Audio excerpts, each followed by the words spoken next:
Bonjour, nous sommes le lundi 30 août, un bon lundi au soleil comme nous aimons le dire. Soyez bénis, chers frères et sœurs, chers amis qui écoutez chaque jour quotidiennement cette petite méditation pour nous donner, je dirais, une orientation dès le matin dans la journée. Aujourd'hui, je voudrais m'arrêter sur la première lecture qui est tirée de la première lettre de Paul aux Thessaloniciens. Frères, nous ne voulons pas vous laisser dans l'ignorance au sujet de ceux qui se sont endormis dans la mort. D'abord, j'aime beaucoup cette expression de s'endormir dans la mort, s'endormir du sommeil du juste, même si nous savons que nous devons passer de cette vie à l'autre vie.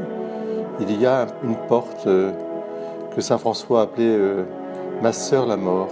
C'est une porte qui donne sur l'autre vie. S'endormir dans la mort, cela veut dire remettre son esprit, son corps et son âme, remettre tout cela, notre être entier, dans les mains de Dieu.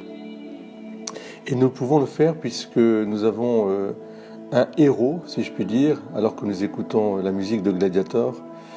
Nous avons le vrai héros, Jésus-Christ, qui lui a affronté la mort avec honneur et a remis son esprit dans les mains du Père. Oui, il ne faut pas que nous soyons abattus comme ceux qui n'auraient pas d'espérance, puisque nous savons que Jésus est mort et ressuscité. De même, nous aussi, nous savons que, endormis en Dieu, dans le Seigneur, eh bien, Dieu, par Jésus, nous emmènera avec lui. Alors, je voudrais aujourd'hui, 30 août, que nous puissions communier à toutes les personnes défuntes, communier dans une vraie communion de cœur, prier pour elles, bien sûr, mais aussi leur demander de prier pour nous. Et puis que vous, en ce lundi aussi, vous puissiez, je dirais, être témoins de l'Évangile, c'est-à-dire de la bonne nouvelle du salut qui est apportée justement dans cette réalité de la mort qu'il ne faut jamais escamoter, mais qu'il faut regarder dans la lumière que Jésus nous porte. À vous tous, je souhaite une très très très belle journée, un très beau lundi, et j'ai envie de dire,